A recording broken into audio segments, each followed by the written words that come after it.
I'm going to show you the basics of Microsoft Excel.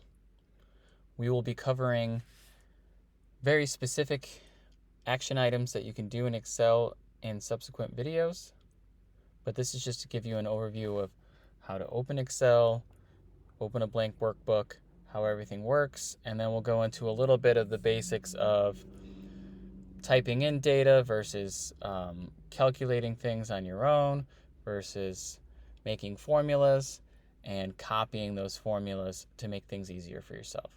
So the more times you see this, the better you're going to get at it. The more times you're exposed to it and try it yourself, the better you will get at Microsoft Excel.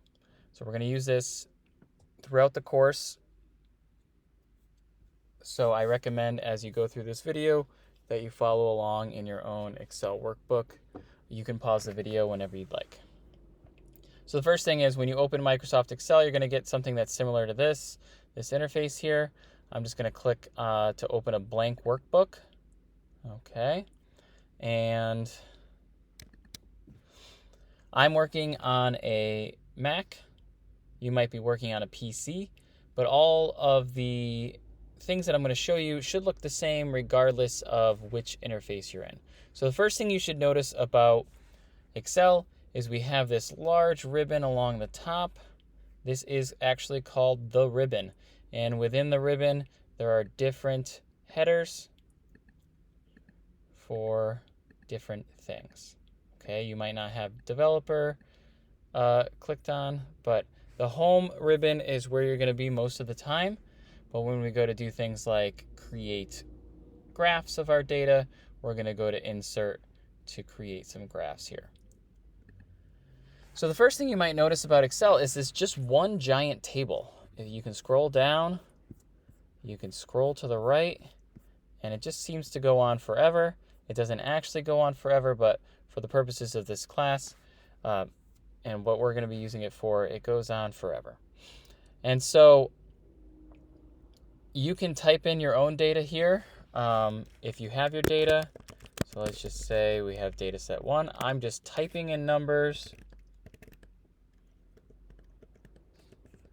And it's really whatever pops into my head right now. And I'm just typing them in and hitting enter every time I type it in. When you hit enter or return, it goes down to the next cell. When you hit tab, it goes to the right. And you can see the green box is around the selected cell. And the selected cell is what the information you're typing in is going to go into. Okay. So I have a spreadsheet already ready to go with some stuff. That's not it.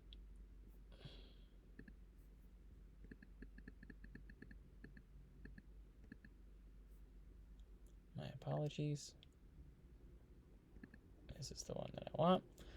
Okay, so we have these two data sets, data set 1 and data set 2. I typed those in myself, but they're here already for me. I also set this up, and all I did here was I just typed in data set 1 and 2 again, and I wrote the word maximum with an equal sign after, minimum with an equal sign, and range. Now we're going to talk about this again in later classes, but the maximum is literally the biggest number in a data set, and the minimum would be the smallest value in a range of values. And then the range is just the difference between the maximum and the minimum.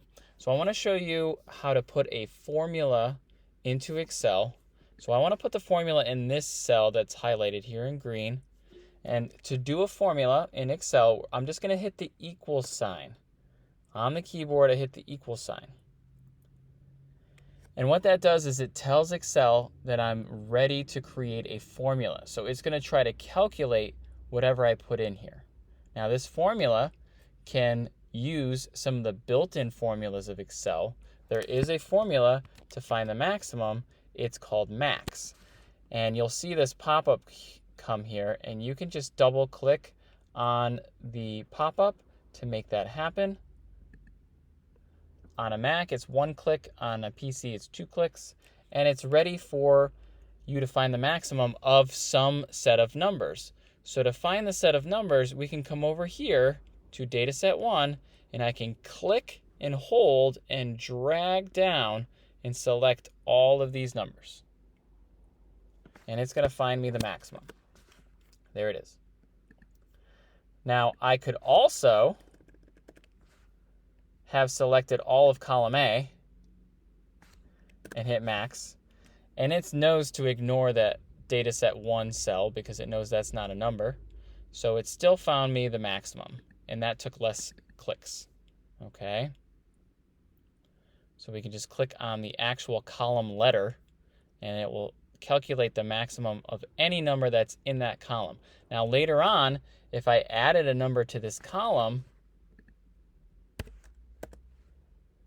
that was bigger, let's do 30, now this automatically changes. This is why we want to use formulas, because I can add something to the data set later and the formulas will automatically update in real time.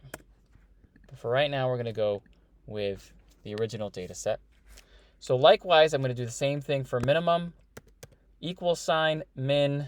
I don't have to actually click on the thing to select it. I can just use a parenthesis, and it knows that I'm creating a formula. And I'm going to select column B, and you can see the minimum. I'm going to select column A, and you can see the minimum for that is 1. Now the range is the maximum minus the minimum. Now there is not a built-in formula for the range. So what I'm going to do is I'm going to create my own formula by clicking the equal sign first. So I'm in this cell, I click the equal sign first, and then I know the maximum is this number. So I'm going to click on the cell that has that number in it, and you can see that it's referencing that cell. That's column E, row 2 is this cell, and I want to subtract from that. So I just hit the minus sign or the hyphen. I want to subtract from that number the value that's in this cell, E3. And I'm going to hit return, and it calculates that as 20. So I've calculated the maximum with a built-in formula, the minimum with a built-in formula, and now the range using my own formula. And here's the best part. If I want to find all 3 of those things for data set 2, I don't have to do all of that work all over again. I can highlight these 3 cells by clicking and dragging, and you see this green box in the corner of the highlighting. When I put my cursor over it, it turns from a white cross to a black cross. This is the autofill feature. I can click, drag to the right, and now it's found the maximum for column B. It found the minimum for column B, and it found the difference between the maximum and the minimum without me doing it. It basically, when I dragged it to the right, it took all the references that were in these formulas and shifted everything to the right 1 column, because I dragged it to the right 1 column, so all the references got moved to the right 1 column as well. Now, if I wanted to do other stuff with this data, I might want to sort it. So I can always highlight my data and sort. So the sort is up here in your home menu, sort and filter. I want to sort from smallest to largest. I'm going to click on that. Now this is asking me, it thinks maybe dataset 2 is also connected with dataset 1, and they want to preserve the link between the 17 and the 16 here. I don't want to do that in this case. I'm just going to continue with the current selection, and it sorted all of my data. Dataset 2 I could sort separately, largest to smallest. Again, I want to continue with the current selection, and there's my data sorted. So that's it for this video. When you're ready and you've tried some of this stuff out, go on to the next video for this course.